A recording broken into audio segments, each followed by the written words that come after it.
આજ રોજ અરવલ્લી જિલ્લાના મોડાસા ખાતે ટાઉન હોલમાં જે સમગ્ર વિકાસ સપ્તાહ અંતર્ગત જે કામોના લોકાર્પણ અને ખાતમુહૂર્તના જે કાર્યક્રમ થયો ત્યાં ઉપસ્થિત રહેવાનું થયું. તો મારી સાથે જિલ્લા વિકાસ અધિકારી, નગરપાલિકાના પ્રમુખશ્રી, તાલુકા મંડળના પ્રમુખશ્રી અને સર્વે કોર્પોરેટરશ્રીઓ અને સૌ આગેવાનો અને મોડાસા નગરજનો સાથે આ કાર્યક્રમની ઉજવણી થઈ. અને ત્યારબાદ અહીંયા કાશી વિશ્વનાથ મંદિરની બાજુમાં જે રિવર પાર્કનું ખાતમુહૂર્ત પણ કરવામાં આવ્યું.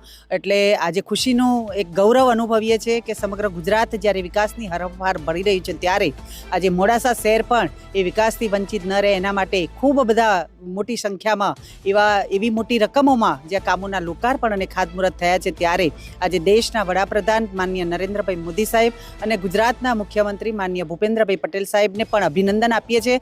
આવી જ રીતે સતત ગુજરાતમાં તમામ જિલ્લાઓના શહેરો અને ગામોમાં એ વંચિત સુધી વિકાસ પહોંચે અને તમામ યોજનાઓ પહોંચે એના માટેની જે સરકાર પ્રયત્ન કરી રહી છે એની સાથે નગરજનો અને સૌ લોકો કટિબદ્ધ છે. એમાં વહીવટીતંત્ર હોય કે ગ્રામજનો હોય કે નગરપાલિકા હોય કે જિલ્લા પંચાયત હોય, સૌનો સાથ, સૌનો વિકાસ, સૌનો પ્રયાસ અને વિશ્વાસથી આપણે સૌ ગુજરાતની વિકાસની હરણફાળ ભળી આગળ વધીએ એ જ શુભેચ્છાઓ.